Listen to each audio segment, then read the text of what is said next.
خيركم من تعلم القرآن وعلمه.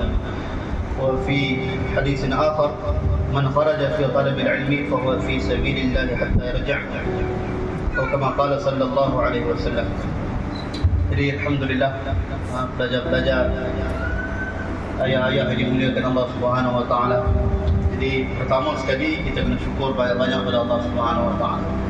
Kerana Allah Subhanahu wa taala masih lagi bagi kita bernafas dalam keadaan satu orang Islam.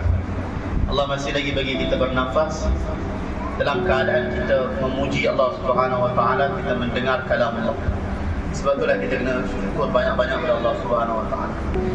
Jadi untuk nak jadi satu orang hafiz Al-Quran bukan satu benda yang senang. Untuk masuk dalam madrasah pun bukan satu benda yang senang. Tapisan demi tapisan Allah akan tapis, kemudian dia akan dipilih masuk dalam madrasah. Dalam dunia berapa ramai orang ada, berapa bilion manusia ada, dan berapa ramai sahaja yang belajar di madrasah, belajar agama.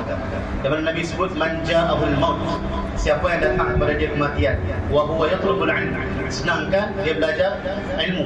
Dan ilmu ni manusia zaman sekarang dia akan klaim ilmu macam-macam. Dia orang beritahu sains pun ilmu, maka beritahu matematik pun ilmu. Tapi dalam hadis ni dengan tegas Nabi kata ilmu yang macam mana, liyuhyiya bihi Islam, ilmu yang mana belajar untuk hidupkan agama Islam, ilmu Al-Quran, hadis dan apa-apa yang berkaitan untuk memahami Al-Quran dan hadis. Maka untuk orang macam ni, di antara dua dalam surga kalau dia mati, maka dia dan para Nabi hanya satu darjat sahaja beza dalam surga. Maknanya dia dah ada jaminan untuk masuk surga Allah Subhanahu wa taala. Sebab itulah hari ini kena syukur banyak-banyak bila kita hantar anak-anak kita mengaji agama dan dia dipilih untuk jadi satu orang hafiz Al-Quran, kemudian dia dipilih lagi untuk jadi satu orang syahadat Al-Quran, kemudian dipilih lagi untuk jadi satu orang alim. Ibu ayah sini kena bangga, anak dia Allah telah pilih untuk khidmat pada agama Allah Subhanahu wa taala.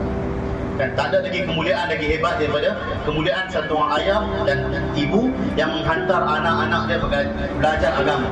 Kemudian dia sampaikan agama.